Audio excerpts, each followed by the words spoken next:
There we go. Hello, hello. All right. Hopefully we're actually working. Let's see. Let's see what we got here. Did any of this work? Oh, maybe. Maybe it worked. All right. I don't know if anybody's watching. They probably all gave up on us. I don't blame them.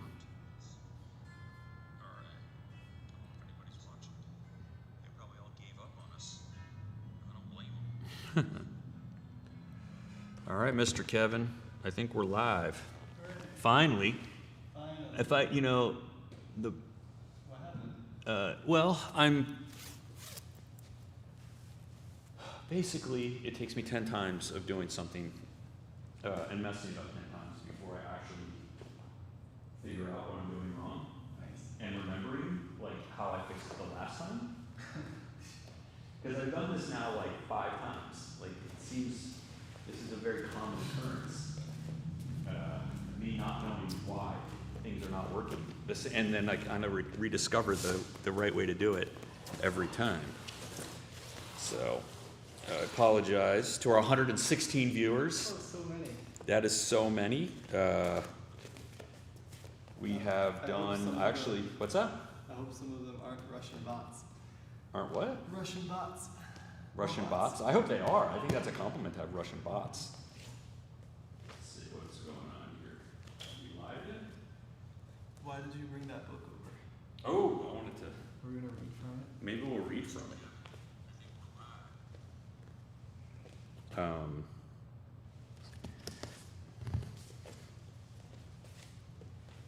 Let's see. Some good stuff. This is the book.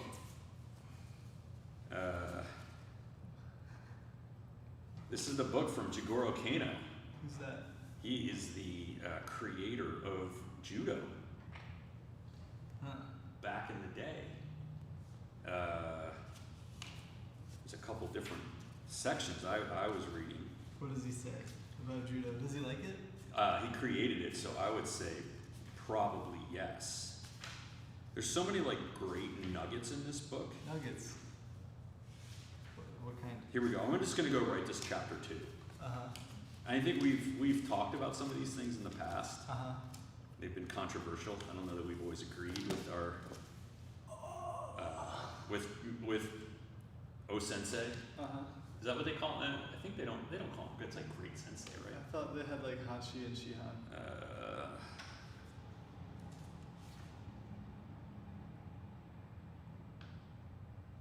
I don't know.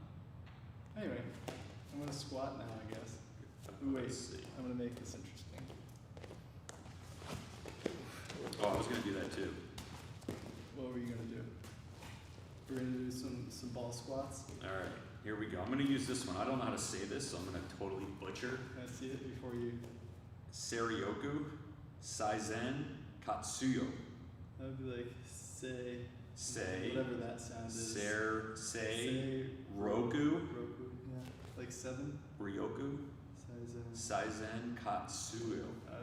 Which Which I think actually is delicious. Whenever I see katsu on the menu. I don't know what that is. Here we go, I'm going to read this. One's mental and physical energy must be used most effectively in order to achieve a certain goal.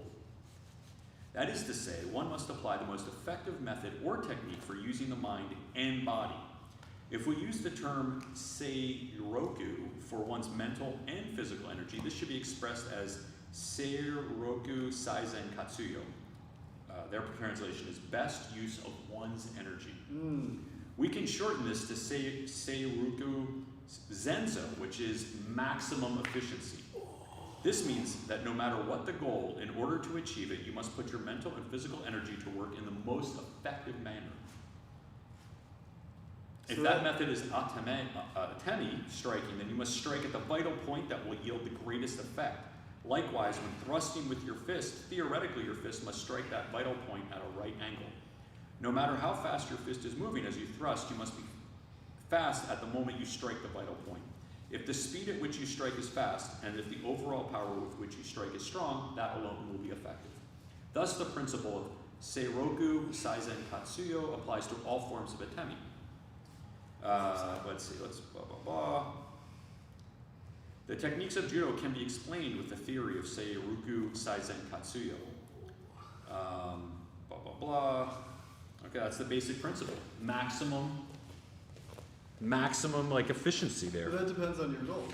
Well, I mean, it says, look, this means that no matter what the goal, in order to achieve it, you must put your mental and physical energy to work in the most effective manner. Yeah, but so your goal, regardless of your goal, unless your goal is to waste time. Your goal will determine how and what is most efficient, right? So if your goal is to compete, then you're going to do different things. If your goal is to, learn jiu-jitsu and do your best, your goals are going to be different. Yes. So the first step is to define one's goal. Yes? Would you agree? Uh-huh. I'm going to bring some kettlebells out. Oh, we chopped our heads off again. People have been watching. It's the opposite of talking heads. It's like,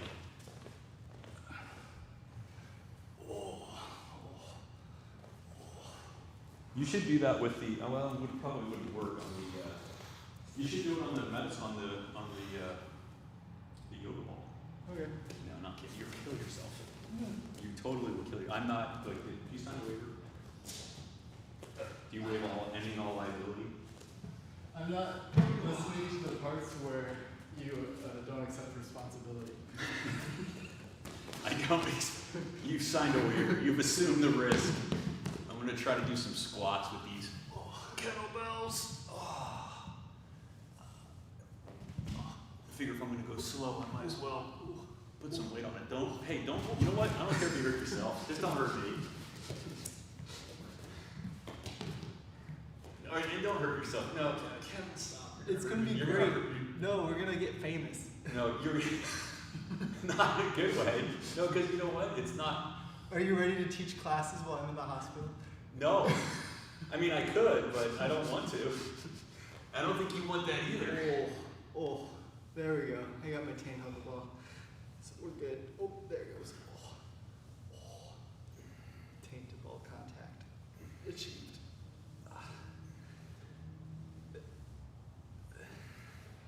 So how do you train the most efficiently for your goals? Or how would you? Well, I think it's important. This is like Tom DeBlas has kind of a famous thing that he likes to say. I don't know that he made it up, but I think it's wise words. Like, don't compare yourself to other people you are not like them. Like, just because you do jiu-jitsu doesn't mean we all do the same jiu-jitsu for the same reasons, right? Stop comparing yourself to other people who are unlike yourself. But unless you want to be like them and do what they do. Right? So, to your point, is your goal to be a competitor, right? Now, that's different than saying, I want to compete. Yeah. Right? One can compete, one can go and compete, and not be like a pro-level competitor. Yeah. Catch my drift? You can compete and not be a competitor. And you could be, hey, I just wanted to come in and do jiu-jitsu. Yeah. And not compete at all, right? But the thing is, you could still, like, even if you don't have any aspirations, I was smooth. Even if you don't have any aspirations to compete, that doesn't mean that you shouldn't compete. Oh yeah, I agree. Like a high level, or train like a high level competitor. It just means that, because look, you can come in and you can say, hey, listen, I don't want to compete at all. I have no interest in point competitions. It bores me. I don't want to do 50-50. And you could still come in and train super hard. Your goal could just be like, hey, I just want to be, like what you like to say a lot is, I just want to be really good at jiu-jitsu, whatever that is, however I define it. Yeah. I just want to be at the best at that, the best I can be. Slightly better than yesterday. Every day a little bit better, 1% better, right? And you could come in and train really super hard. You could train with the other like the people who have like a competitive aspiration, right? Probably not. That might not be the most efficient way to do it, but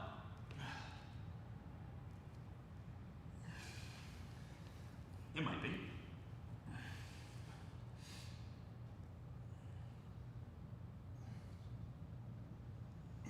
So, I guess Goal setting. We could talk about that for a second. I think that's a really good thing. You know what I think is what I realize is the most important or way to set a goal? A couple things. The first is set small goals. Like small, easily achievable goals on a way to a larger goal. What do I want to do? Wait, do you set the small goals first, and then from there, like, what could this lead to? No, well, so I would say you have a big goal. Like right now, because I haven't done anything other than squats. I do some rowing and I do some walking, right? But I'm basically just eating and getting fat for the last several months. So is that your goal? So my goal is, so it's easy to say like, I want to get back in shape, or I want to lose 20 pounds. That's my goal, 20 pound loss, weight loss, right? Or whatever, right? Or I want to be able to lift 250 pounds. Not really, but Yeah. that could be your goal, right? It's a totally legit goal. You could lift that much. But you have to set, it's kind of like having a program, right? It's one thing to say like, I have a goal, but like how do you on a daily basis work towards that goal, progress towards the goal? I've been thinking about this a lot. And you know how we were talking about like, well, we had a conversation where I made an assertion that if you had put two people on an island and you gave them the rules of jiu-jitsu, that they would eventually recreate jiu-jitsu if you made them train all the time. Right? So I feel like by setting... At some point in eternity, maybe, yes. No. Would they even know that they invented jiu-jitsu? I mean, I'm pretty sure it would be simpler, right? Like people tend to, like everyone has arms, everyone has legs, they all break the same way. So from there, like if you have a set of rules, you can grow something, right? And as far as like setting goals or something, like I feel like what's important is setting your mind on making sure that like the small details in your day are such that they coincide with something that will lead into what you could see as your goal, right? Which I guess like you do need an idea of like a long-term goal, but I think the most important thing is like, you know, finding the little ways to change your day so that it can kind of be like the baby steps towards that thing. But I don't know. With jiu-jitsu, like for me, I don't know. I still don't know what my personal goals are, right? Like I have goals related to like, you know, doing my job, you know? But as far as like what I want for my jiu-jitsu, like the only thing that I've really, like my only real rule has been like, if you have time to train, you know, that day. Right. And you always have time to train. That's pretty much. And so like by training every day, you get good at jiu-jitsu, but you know, like that was, the goal was to just show up every day and train. Mm-hmm. I didn't have like a really goalie goal. Yeah, like I just wanted win to worlds, or yeah, I just wanted to, my goal was to do it a lot, I guess. yeah. I mean, and what was what was the reasoning? When you said, I want to, I guess if you just define your goal as getting better at jiu-jitsu, Yeah. by doing jiu-jitsu, you're going to get better. Right? Is that the goal? Is that the process? The goal wasn't to get better. Like that was. Was it not to get worse? No, it was like I wanted to train. Like it wasn't. I didn't have a goal to train. I wanted to train, and I just like my goal was that I wanted to be as consistent as possible. Right? Like I never wanted to have an excuse to not show up. You know, so I like prioritized it. I wanted to be as consistent as possible with at least one thing. And I just made that jiu-jitsu that thing. So consistency is the goal. No. Okay, so what's the goal? To train. To do jiu-jitsu. Yeah. That was your goal. So by being consistent, that you just are satisfying that goal. My goal is to do jiu-jitsu, therefore I do jiu-jitsu. Yeah, because well for me it doesn't seem like there wasn't like an end goal okay. in mind. It was like I knew that doing jiu-jitsu was good. Right? Like I couldn't imagine very many situations where me going to jiu-jitsu would be a bad thing for my life. There are times when it is bad, you know. When you have something else to do. When When you're using it as a mechanism to avoid other obligations. Yeah, you know, like Yeah. if you're overdoing it, like, you know, but usually, for the most part, going to jiu-jitsu, there would be a benefit. Like, I knew that if I put my time in it, eventually it would be good for me somehow, but it wasn't like, I'm gonna like get super fit and choke people all the time. Like, Well, you were kind of doing that anyway. no, I kind of just, like, when I started martial arts, I just wanted to be a Teenage Mutant Ninja Turtle. So this is just an extension of that childhood dream of me trying to be a turtle Okay. and a ninja. Okay. I just want to be a Ninja Turtle. You wanted, the goal was to realize my dream. I just wanted to live in the sewer and do You martial should arts. paint yourself, or you got to take some mutagenic, I've done that. not hallucinogenics, mutagenics. Sorry. But yeah, I don't know, turtle power. That's what I was all about. Like training. I think training's good. And it's just something that like I've always done. Well, that's consistent with your, Upbringing. well, I don't know about your upbringing, but your training, jiu-jitsu for the sake of jiu-jitsu alone, Yeah. philosophy, right? Yeah. I like jiu-jitsu because, I like to do jiu-jitsu because I like to do jiu-jitsu. Therefore, I do jiu-jitsu Yeah. as much as I can. Like why do you eat? Well, because I need food. Yeah. So you do jiu-jitsu because you need jiu-jitsu. Yeah. Well, okay. Like it fulfills. It's like taking your medicine every day. No, Is that what it's like? Is it like a yeah, therapy? it's Because I like- kind of think of that as a, It- like I think it's, if you notice that you are unhappy with or without something, then doing it or not doing it on a regular basis would be the kind of path towards happiness, right? If you find yourself to be depressed and unhappy when you don't exercise, or whatever the exercise is, Mhm. you don't do jiu-jitsu, right? Yeah. Then doing jiu-jitsu will make you happy. Therefore, do jiu-jitsu as much as you can. It's a. By contrast, you could say, do I find myself getting anxious, angry, depressed, whatever, by being on the internet all day? And if the answer is yes, then maybe your goal should spend less time on the internet. I mean, it could be very just kind of like instrumental like that. I don't know if that's the right use of the word.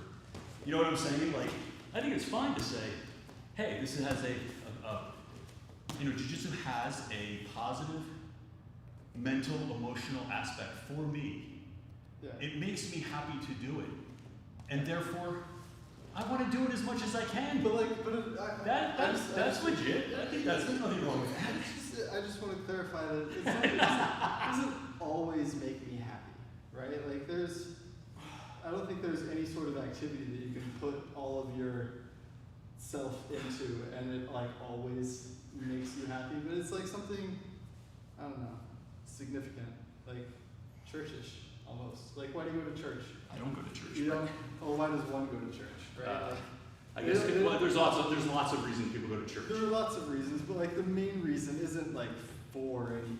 It's right? not what? It's not for anything. It I depends mean, on your religion. It depends, but I mean, there's a requirement to go to church, right? Like, if you're Christian, you gotta, if you're Catholic. if you're Christian, you're going to go to church. Like, why? Well, that's because that's part of the deal. It's like if you do jujitsu, you go to jujitsu academies. You know, it's part of it. Well, you could not go to church. Like, you could be, I don't know if there's a Protestant denomination where you get to just stay at home and pray by yourself. I guess, but like you could stay home and drill with dummies, but it's not the same. It's valuable but different. I think it's interesting that your analogy is jiu-jitsu as church. It's a spiritual as well as a medicinal effect on you. Or at least that's the analogy you're drawing. Well, with church, it's like, a place to be social, a place to study a thing that doesn't have like direct monetary value. What's that, church? Yeah. I don't think you've been in a church lately, have you? There's definitely a direct monetary value to going to No, church. like you don't Or go running and, a church. you don't go and pray and sing and study the Bible so that you'll get rich, right? It's Some people do. There's a whole prosperity gospel where people do exactly that. Sure. You'll get rich if you just accept Jesus into your life and buy my book. Sure. I guess, right? But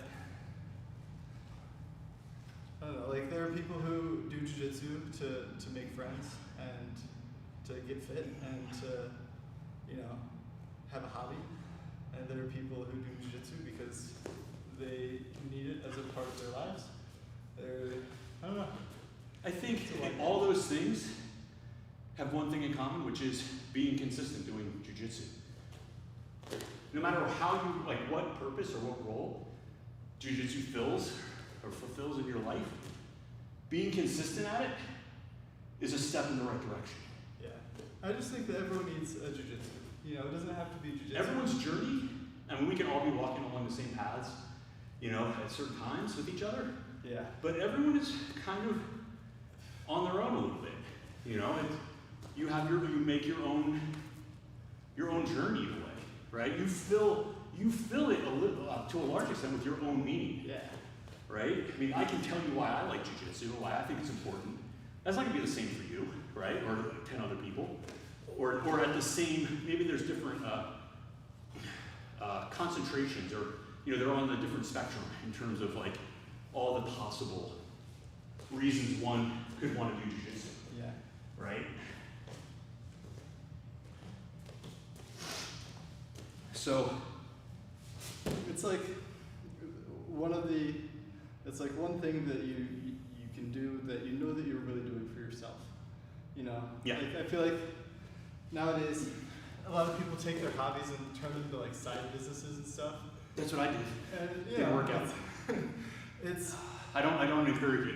It's this weird thing where like you take this thing that's meant to like help you as a person and help build you up as a person, and then now it's just another, not just another, because making money is important, but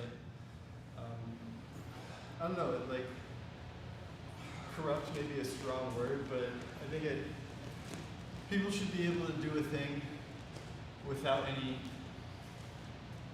potential gain other than the fact that they enjoy doing it, you know? I think that's valuable. I think that's just I don't disagree. Maybe people lose track of that, you know, and they sort of, you know, if I look, we all have like our idols in the sport, right? And if I get too caught up in following, you know, that person, then I'm going to wind up maybe adopting their goals, or at least the methods that they're using to achieve their goals. Yeah. And that may or may not be what I want, you know. At some point, if you train all the time, super hard, you have a million nagging injuries, you know, and it's not enjoyable for you, you're not gonna do it anymore, right? If you train in a manner that is not suited for your purpose, there's a likelihood that you'll wind up not feeling fulfilled in what you're doing, right? Would you agree? I don't know. I was listening to this segue thing that I was just listening to. I had to do my CLE, my continuing legal education for California for my license. And so I did this criminal trial. I have never done any criminal trial. I've done criminal appellate work, and I've done some other stuff criminal, but never like an actual criminal trial. And so I find this stuff totally fascinating. I've been to trial, but it was a big civil trial. It was like a patent case, and I had a trademark case, but and arbitration. But there was a guy who he was the head, like the lead attorney for the New York Legal Aid Society.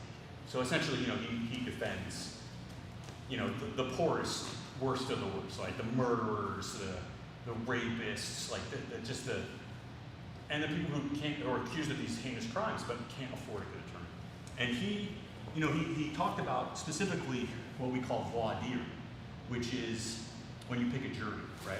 When the clients or the lawyers are there, and you have a jury pool. People have done jury service; they'll probably know what I'm talking about. That's voir dire. Like when you actually get questioned, like sometimes you get disqualified before the lawyers ask you any questions. Because, I have a job, or I have a child, or child care. What? Nothing. Yeah. Well, that wouldn't happen usually beforehand. A lot of people disqualify themselves, right? They make excuses why they don't want to be on the jury. Yeah. But if you actually make it to the questioning phase, that's called voir dire. And he kind of like talked about his perspective on this thing, and he started by saying, kind of showing what a prosecutor in New York County does every time, right? And he talks about how the prosecutor stands up and says, hey, we're here today. I'm doing my job. I represent the people of the state of New York. The lawyer over there, he represents the guilty defendant. Yeah. And, I'm just doing my job, and he's just doing his job, and the judge is just doing, his or her job. And, look, I just want you guys to relax and listen to the evidence and, use your common sense, like you would in your everyday life. And at the end of the case, I'm going to show you that this guy's guilty, right? And so the guy, his name is Klein, is his last name. Joel Klein. No, it's not Joel Klein, it's somebody else. But his last name's Klein, and he's like talking, and he's super intense. Like he's super typical, like prototypical New York attorney. He's this like skinny, I don't know if I guess he's Jewish, but he's like this really skinny, he almost Irish actually, and he's like super intense, and he's like super grumpy and cantankerous, right? Like super grumpy and cantankerous. And so he's like talking, he's like, while the DA's sitting up there, the ADA usually, assistant district attorney, is sitting up there talking about all these bland, like whatever, we're all just friends here, we're just, part of the, whatever, relax, sit back, and whatever. He's like, I'm getting angry, and like the bile, and I'm like, it's so, and his whole point was, he's gonna stand up and he's gonna be like, no, like we're not part of some family. I'm not just doing my job and he's just doing, and no, you're not supposed to just sit back and relax and passively accept, all this evidence. Yeah. I need you, right? Like if that's how you're gonna be, like I don't want you shouldn't be on this jury, right? And he just goes through and he's like, and he's talking about, being true to himself, right? Like he can't contain kind of that, and he's super cantankerous, but a lot of energy and very charismatic in that way. He's like Oscar the Grouch, kind of charismatic, funny, kind of profane. Groundskeeper Willie, like that type of persona. And he's just saying like even trying to pretend to be like the DA is not true to himself. It's not actually what he believes. And he's like, I can't go along with that. And he's like, and it's not doesn't serve my client very well. If the jury just sits there and accepts everything and just uses their common everyday sense, like my client's going to go to jail. He's going to go to prison, right? For a long time. This is a rape case or a murder case. Like this guy, this is it. Yeah. And he's his perspective is like, I have to get these jurors like fired up. Like you are the last best hope of democracy in this courtroom. Like this is if no one else here other than you is in charge of what happens to this guy. You're the decision maker. You need to step up and tell me you're ready to do that. And you need to feel guilty, and if you make that decision, you need to take personal responsibility. You should be personally invested, so I have a chance at winning. Well, he's saying like that's who he is, so it's effective. Right? Like being something else is not true to himself, and therefore it's not authentic. But he's definitely appealing emotion there, right? Like he's that's his best chance to win, not logically, but to no. He is appealing to. He is attempting to wake up an awareness of a juror's civil duty to be exceptionally rigorous, to hold the people to their standard of proof, right? Like if you're gonna send somebody away and decide that they should be in prison for 20 years. At least think about it. Like, you need to be. Don't rely on the prosecutor to tell you the truth. They'll tell you what they think is or what they think you should think is the truth. Yeah. And the case that he uses as an example, that the kid, shot his best friend with a shotgun. When that was not. I thought it was a rape. Oh, that was another case he was talking about. There was also a rape case he talked about. But the murder case he talks about is he stands up and he says he shot his friend with a shotgun. Yeah. He killed his friend. That's a heinous, and they're going to tell you it's murder, and I'm going to tell you it was an accident. Yeah. Right? And so it's not you have to decide. It's not just sit back, relax, but to the point of our original conversation. I mean, he's appealing to an obligation. What I would say is an obligation, a critical duty on if I'm sitting in what a juror is doing. A juror is sitting in judgment of another person. I mean, to me, like, you should be able to imagine yourself in that chair and think, what would I want a juror to think about if I was accused of something I didn't do? Right? If I was accused of murder and it was an accident. Okay, maybe that's manslaughter. I don't know, but like, it's not murder. Yeah. Right? And that was his argument. He's like, I'm not going to tell you he didn't kill a kid. Yeah. I'm going to say that It's just not murder. it was an accident. You know, maybe, and yeah, he shouldn't have been gone. Maybe he did some other stuff bad in his life, and maybe he's not a good person. Maybe he had he made a lot of bad decisions, but that's not really here or there. Yeah. You know, here we're talking about whether or not he did it on purpose or not. And your job is to, like, take it seriously and use your brain. But going back to jiu-jitsu, it's the idea of, like, you don't have to go along for the ride, right? You should use that same level of critical, I mean, maybe it's a stretch of an analogy, but if you're deciding to dedicate yourself, like, days, years of your life to do something, I don't care if it's jiu-jitsu or whatever, like, use your brain. And don't just, like, go along with what somebody says is, the right way. Yeah. Be critical. It's not someone else's life in the balance or on the, it's you. How much, what are you working towards?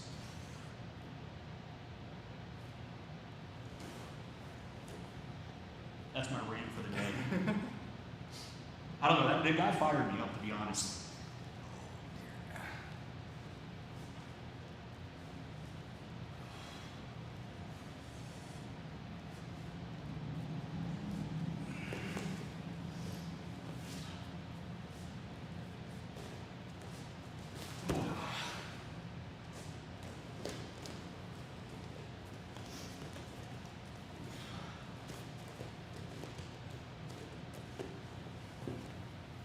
So back to little goals. Whatever you're, like, if you say, I just want to do, I just want to be consistent and show up every day, which is huge. I think it was Woody Allen said that, 98% of success is just showing up. Yeah. There's a lot to that. I would add that it's actually showing up on time. Just showing up, is not good. I would say showing up and paying Show up attention. on time. You gotta show up with your brain too. So, like, you can make that, like, these little bite-sized chunks.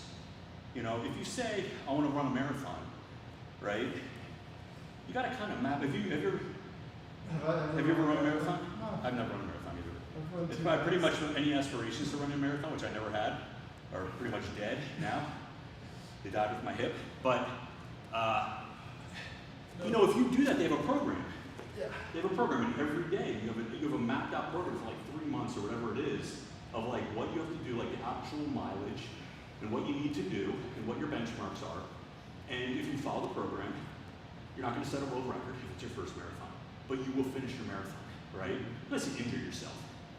And I think, unfortunately in jiu-jitsu, unless we're looking for a tournament or something, and even then, we don't have that kind of like, this is a race, it's 26 miles, and I just need to run it within 4 hours, or whatever it is, whatever the time limit is.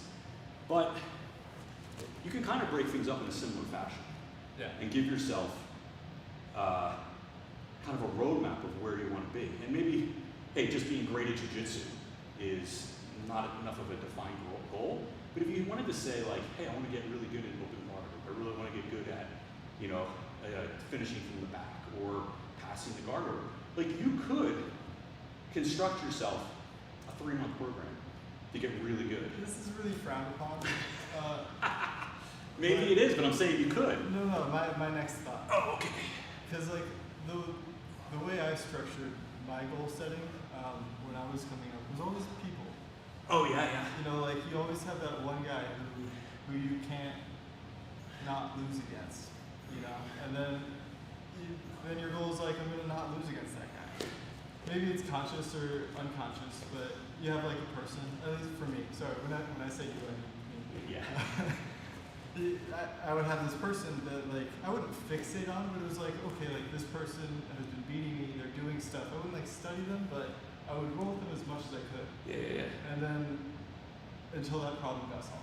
Right. And then you find another. It's like anything. You focus on the problem at hand, Yeah. however you define that problem, Yeah. and you attack it. Yeah. And I don't mean physically like to hurt somebody, but like you attack the problem in the sense of like you confront it and you work through it as many times as you possibly can. My approach to it, and I this don't know why that front. it's not the most efficient way. Could be. It But could be. my approach was, I'm going to train more than that person. Whoever that person was for me at the time, Yeah. I would train more than them. And if you train more than a person, You're probably gonna get better you're than them. going to get better than them eventually. Good chance. Like- unless they're so far ahead of you that you're just gonna run out of time. Yeah. But you will get a lot better. But even then, like, Yeah. everyone can be caught up with if you spend enough time. How about everybody? Everyone. Everybody you're likely to No, meet no, in a like- regular old gym. Everybody who got to where they are started where you started. At some point. At some point, you know? Like, Yeah, but what I'm saying is, if that person started when they were 4, yeah. you got a lot of catching up to do, Got a lot of catching up. and you may run out of time. They got to get old sometime. Yeah, but Sometimes you catch them near the end of the race, but you're going to catch up with them eventually. and you're both me in your wheelchairs. If you put in the work, they'll die. It's a good eventually. attitude. I think it's a good sentiment. I think, yeah, I like it a lot. And yeah, it was just like something that it was like not a visual marker, but a concrete sort of, almost like a checkpoint where like I knew where I used to be. Yeah. I could remember vividly getting my butt kicked, and then I could remember not, and then I could We all have remember that story. We all have that story of that person who wiped the mat up with us, and then eventually, over time, for But it's- whatever reason, you caught up. But it's not just like the one person. It's like that person, like you like just all your way up, and then yeah. The only thing I would say, I mean, whatever. I mean, at the end of the day, it's whatever works for you, right? I think I like the meows, at least professed preference for. I don't really see a person across from me. You know, like there's nothing personal about it. Like you have a guard, I pass your guard, right? It's not. Now, of course, they're world champions, and don't compare it's yourself not like, to them. It's not like an ego thing where like I hate. But this see, guy. this is where I know that's not for like how you look at it, but like a lot of people do get fixated on the person, don't do and that. they. I would caution people to not make it personal, right? And be careful to even appear like it's personal. No, it's like you don't. Because no one likes it when you're like, you train one way with another person and then they come over to you and you feel like they're going crazy because you are the target. You know what I mean?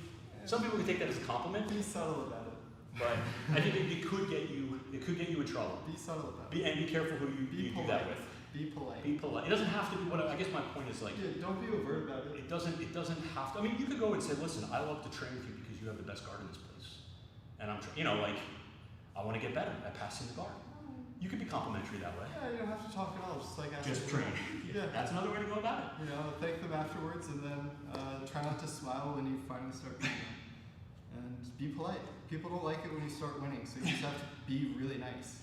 Because then the chance that they try and like beat you down is less when you're nice. But it still happens. I mean, the other lesson is that if you detect this, other people are doing this to you, have no mercy. Have no mercy. You Have no mercy. You should play with it. Have no mercy. Have some fun. Don't play with that fool. Wreck them. Yeah, it depends on. Make them, you know, I don't know. oh, you want to make, because my perspective that'll is, foster negative. you want to make feedback. me a target. Okay, well then you're the target. No, like that's why you have to be polite, subtle, and nice to people. If you're gonna use people as your markers, you have to be extreme. Don't celebrate. Like people need to want you at the gym if that's how you Yeah. approach things. And I don't want that person. I want that person to be broken at home, regretting, ruining the day they thought they could pass my guard. No, it's just I'm just kidding. I don't know, but yeah, I used to I did used to rub people the wrong way. I mean, that's a good way to do it, right? Like, I mean, it's kind of well, it's like I've had a lot of people tell me over the years, like, my goal is to beat you. And on the one hand, like, hey, I appreciate that compliment. On the other hand, I always say that my goal is for them to beat me too, right? One day. well, I always make fun of them. I'm always like, like I'm 50 years old. If you can't pass my guard or you can't beat me by now, then you should probably just find another sport because Nah. you're so pathetic. No, it's like If you can't beat an old broken down 50-year-old, then and you're like 20. no, I feel Like, just give up, bro. no, you're black belt jiu-jitsu. What's I'm not, it's irrelevant. It's irrelevant. Oh my god. Alright. I don't know, I want my people to eventually submit me. That is the goal, but you know what? But Honestly, I'm gonna fight them tooth and nail. honestly, I don't see that very often. What? It happens, yeah. Occasionally it happens where, and usually it's because of age. It's not because of skill. What do you mean? The times that I've seen people that get good enough to beat their instructors or the very senior students, it's because that They're just person eldered out. gets physically broken, has other obligations in their life. They have a job or Yeah. kids. I They're mean- not, like you're saying, if you train more, you will, and the other person doesn't train, Yeah. you will Well, eclipse them at some What point. also happens is sometimes people sour grapes it, and they're like, like this guy likes jujitsu way too much, like over normal, and then they're like, ugh, and they kind of dismiss it, and then they stop training because nothing worked. I mean, I saw a lot of people. I mean, I think I was that person, right? Like at some point, I was like in time, right? I was smashing a bunch of people, and then I went off and, had a job, and I didn't train as much. Yeah. And then, I came back, and then they all smashed me. And it's just, it's simple math, right? You don't train, they train, they're gonna beat you. Yeah. But if everyone trains, right? If you're like this, at some point you'll catch up if you're younger because they're gonna start physically breaking Yeah. down or whatever. There's also like the learning curve is really steep in the beginning. So if someone I like to get people good enough. Like I like when I train people. My goal is to like try to get them to the point where they're a challenge, yeah. right? Like I don't think it takes a lot of work and commitment to overtake somebody who's, if you're a blue belt or whatever, and the person you're targeting is a black belt. It takes a lot of factors for you to overtake them in a normal, in a year or two. Like that's probably not going to happen unless you're, unless that person's a lot older than you. That's way too high of a goal. I'm talking about like I was a white belt going after like 2 striped white belts and then going after Okay. 4 striped white Okay, belts. yeah. I mean, this goes back to the point. You're right. Of like Baby baby steps. Like if you're the white belt, don't go after the instructor. Yeah. Right. No, like for that, Like- my goal would be like, don't get tapped by this one thing that Right. they do all Yeah. the time. Yeah. Or That's like when I roll with you. I don't care if I get submitted. I just don't want to get Kimura trapped. yeah, right. Right. I mean, that's just step one. Don't get Kimura trapped. Yeah, and then from there, you start building up your regular goals. Like, But that just helps you get better in all the other things. So it does. you I know, mean, that's- sometimes I just let you win with like the easiest thing, But like, just so that's you the don't whole get any point. better. You get good at defending, I get good at offending, and then vice versa when the other thing happens. Right? It's always like that, or it should be. Well, what's interesting too is that like, it's really helpful to train with somebody who's really good at something because anytime somebody else does that stuff to you, it's like you just laugh. You're just like, Shrug it off. nice try, So, but you have to. I don't know. I think you should have. It should always be like a respectful learning attitude that you have. I mean, it's respecting your partners, right? Respecting your training partners. Yeah. They're not they're not just like a piece of gym equipment, and you're not just benching 225, and if the bar breaks, so be it. That's a human being, and yeah, it's fine to say like, hey, this is the guy I want to kind of beat, or not get beaten by, or whatever the goal is. But you have to do it you should do it in a respectful manner. Don't celebrate when you do something that you've never done before, because you're gonna piss everybody off. Nobody likes to see that person. Yeah. And don't talk about it later either. I was that person once, and then I regretted it. And the other thing is sometimes, this leads me to another discussion, which is sometimes, the person that you're training against, who may be far better than you, right, for whatever reason doesn't go so hard on you, right? Yeah. Whatever, they give you a little bit of leeway, like, hey, I'm helping this guy out, and then Yeah, poker face that shit. and then you catch that person. Yeah. Poker face. If you that's fine, right? Like, but if you start talking smack about it, Yeah. that person is going to make it their personal mission to crush you from then on out. I told you that. Nobody likes this. I told you that story. Like my professor had been training, getting ready for Worlds for a year. Like he was doing a hard camp, like the hardest he'd ever done. And we had done like a Shark Tank. And I was like a blue belt or something. And at the very end of the Shark Tank, like he was exhausted, like, on the verge of all the emotions. And I was rolling with him, and like I tried my hardest, because help him train for competition. You wanted it, yeah. You're expected to go your hardest. And I caught him, and I was like, it was like the first time I think it happened. And then that night, like the same night, he was like, "Thank you guys for coming in and training. I want to give everybody promotions," and he stripes everybody up with me. And not you, Kevin. Like he specifically skips over me. And I learned later that he just wanted to promote me with my main group of people. Okay. But you thought it was personal. I didn't know this, and I was like, what the fuck? And so we're driving back, and so I of course, I can't shut my mouth for the life of me. And I'm just like describing the situation. I was upset because I thought. Were you talking to him, or were you talking? No, I was talking to Hinger, and we were talking about it. Like I was complaining about it, and then he was just like listening, and he was just listening. And I know, like as soon as he got home, he messaged Tim. He's like, "Tim, Kevin had all these great things to say. Like let me listen." Oh, he ratted you out. Yeah, like immediately. Like a good friend should, right? Yeah. You really cared about your progress in jiu-jitsu.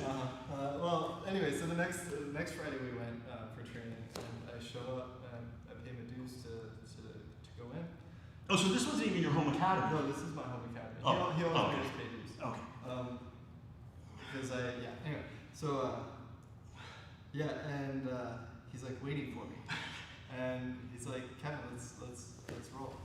And he just like the hardest roll I've ever experienced, and just like purposefully everything, like because normally jiu-jitsu is meant to like get a submission or like accumulate points. Yes. The goal that day was to make me suffer, in all the different ways legally possible. And then like we had a conversation afterwards. That was not. He actually let you off easy. Yeah. There's a lot of people who would be like, they wouldn't have a conversation with you. They would just crush you every time they got a chance, and they'd have their friends crush you, and then they would never promote you again until you left. Yeah, I think he took pity on my lack of social awareness. Thank you, Tim. That's what's left. But it was, and then he ended up like promoting me, giving me like the stripe that I babyishly wanted. Like not right then and there, but like. I mean, it always amazes me how much people just they constantly, and like you can't blame the kids, you can't blame the parents, right? Because they're not really part of the culture fully yet. But there's enough stuff. I mean, I'm sure there's 100 videos, if not more, about like never asking for a promotion. Well, that's the funny thing too, because like he had gotten kicked off of his team for asking about promotions. And he probably took pity on you because he had been on the receiving end of that. Maybe it was we were all in Indiana like culturally aware of like how. And plus, you were probably a pretty good training partner, or at least enthusiastic. You would probably, punish you too much.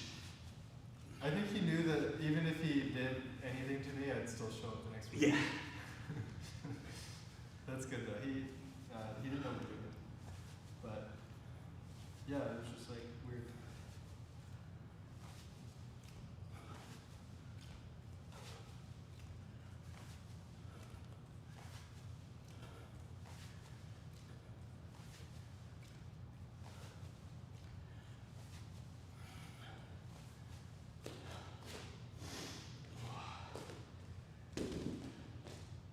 Small goals. Small goals. Chip, chip, chip, chip, chip. Chip, chip, chip, chip, chip. I like to think of it like, do you ever go bowling? Yeah. Like when you bowl, at least when I bowl. When I bowl, like I don't aim at the pin I want to hit. I aim like 3 inches in front of the ball, and then. Oh yeah. That usually works. I don't know if that's really the right way, but. Like I'm not like a professional bowler, but it's the idea. Well, I mean, the thing is like when you aim, and it's like, I don't know what, 45 feet away or whatever it is. Yeah. That's a long way to aim something. and you're, you know, I'm just saying. I like the idea of like they have the arrows. You try to get to the arrow, Yeah. and then yeah. Yeah. You just point in the direction that you want to go. But here, it's kind of the idea of just putting one step in front of the other, right? Like if you look off, like there's the old Confucian saying, I think it's Confucian, a journey of 1,000 miles starts with a single step. That is so corny, but it's true, right? Like you have to, sometimes when you look off into the distance, this is super corny. I think just even saying this, I feel like I'm super corny. But I think it is true, as corny as it is. If you look off into the distance, you say, I can't make it that far. I can't do that, you know? But if you just say like, all right, I'm just gonna, anybody can take that step. Just like create the conditions in which the thing that you want can start to happen. Yeah, that's it. You know, you don't have to do the whole thing in one bite. That's too much. If you want to be a writer, you should at least have pen and paper, you know? And then maybe write a word down. Yeah, like little things. Maybe sit down for a, you know, the other thing that is very helpful for is not just for goal setting, it's also really good for any kind of adversity. Adversity? What's that? Trouble. Mm-hmm. Challenges in your life. I've never faced that. Any time where you're like, seems like, you know, it's an insurmountable giant problem, you know, that's hanging, looming over you, that's pretty scary, you know, if you think of like, trying to get out from under that in like one move. Ooh, there's a quote that is relevant from the Book of the Samurai that we were talking about. Yes, what was it? It was like, Master Ite commented, matters of great importance should be like softly considered or lightly considered, but matters of small importance should be greatly considered, or heavily considered. Like if you get the small parts of your day-to-day right, when big problems happen, you're gonna have yourself set in a way that you can deal with it. Or like if you have your small details arranged to where you don't have to think about everything that you're doing every day, that'll give you time to think about how to solve the big problems. There's an admiral, I think it was an admiral who gave a speech, not a special, might have been McRaven, but gave a speech where it was essentially like, make your bed every day. Yeah. Right? Like, make your bed, brush your teeth. That's the Jordan Peterson kick now, where he's all like, clean your room. Well, I mean, he took that from, that's what he does.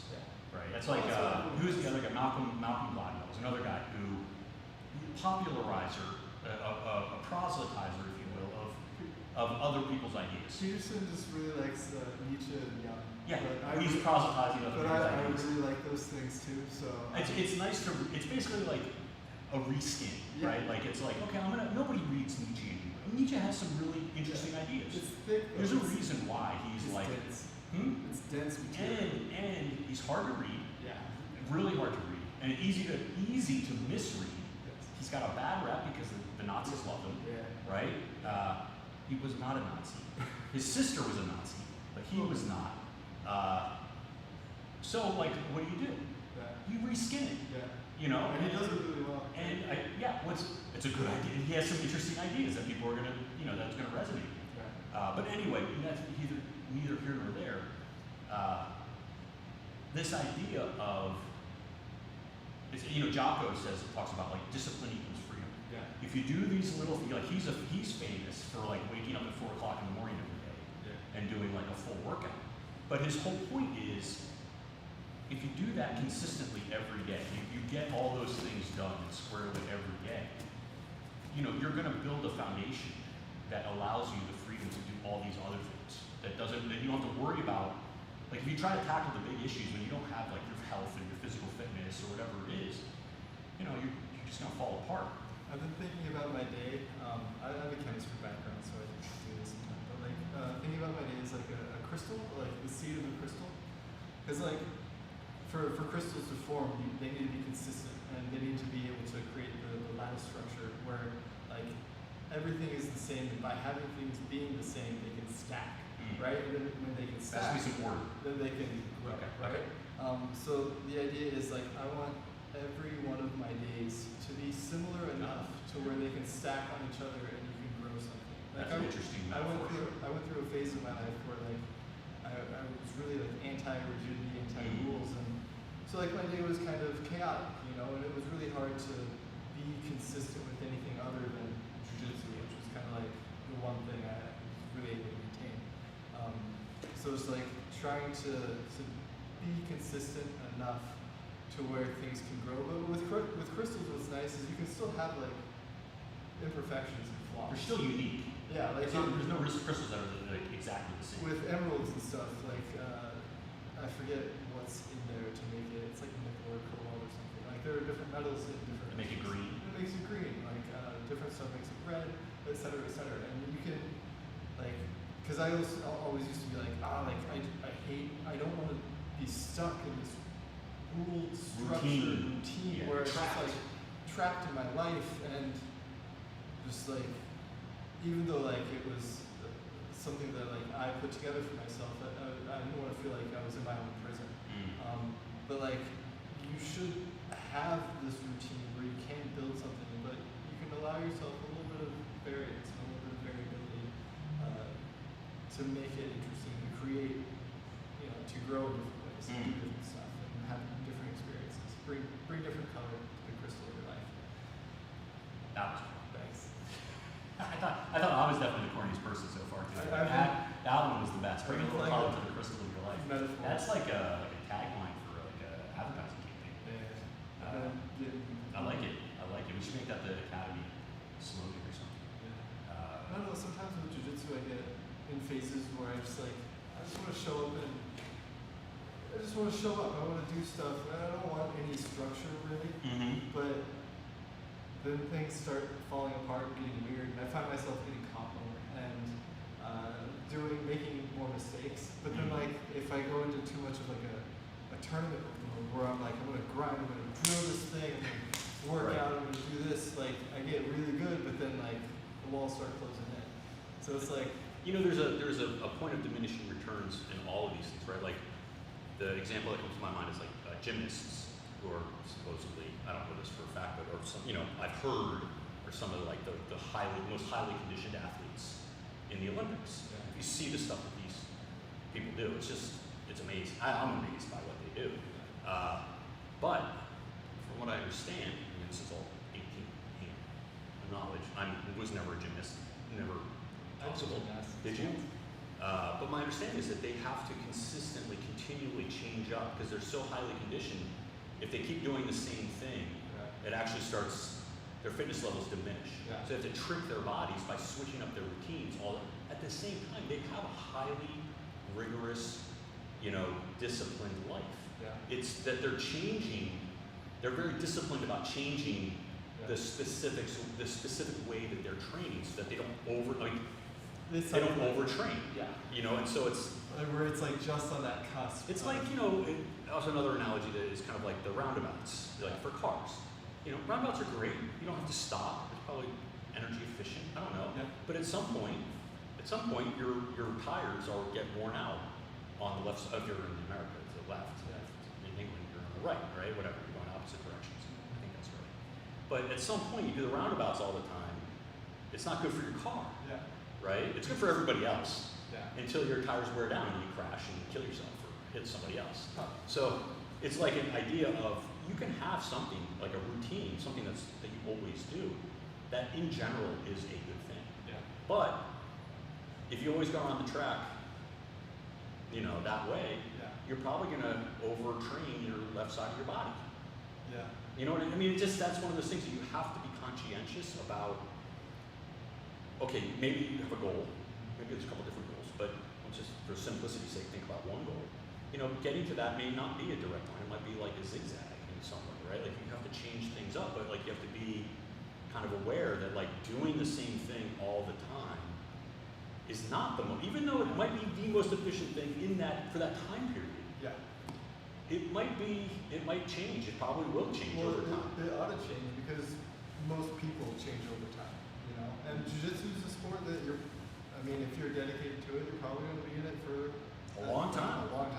Yeah, it's not there is no finish line in jiu-jitsu. For me, maybe 10-time world champion, that might be the finish line. Like that was almost kind of my goal for What, jiu-jitsu. world champion? No, like to be able, and I kind of picked this up from my old professor Tim, but like I want to be able to train until I can't. Yeah. Like, and that means prioritizing safety, prioritizing like probably self-care more than most athletes would, depending on the athlete.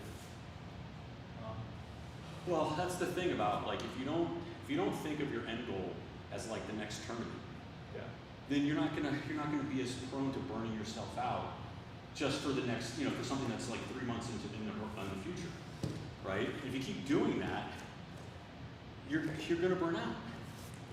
You got to switch it up. All right.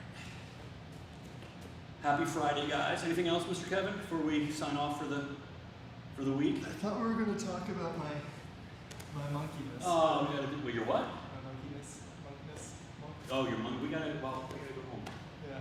We'll do it on Monday, but We kind of touched February, February. we have I'm gonna do, Classes.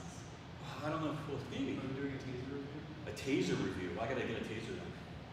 I think we're gonna switch it up a little bit for February. Nice. Let's see, I don't know, think about it. If you have ideas, let me know. Can I bring Johnny in and then we could beat him up? If you want. Cool. You gotta wear masks though. He also likes talking about things, so he would probably have more better things to say than I do. We're running out of it. I think we're repeating a lot of stuff. Sometimes. We do. Sometimes that's okay. That's like, I repeat things a lot. It's the cycle of life. I repeat things a lot. I repeat things a lot. You repeat things a lot. I repeat things. You repeat things a I lot. repeat things a lot. All right, peeps. Happy weekend. We could talk about drugs again. Drugs? Yeah. Don't do them. Just say no, kids. I was talking to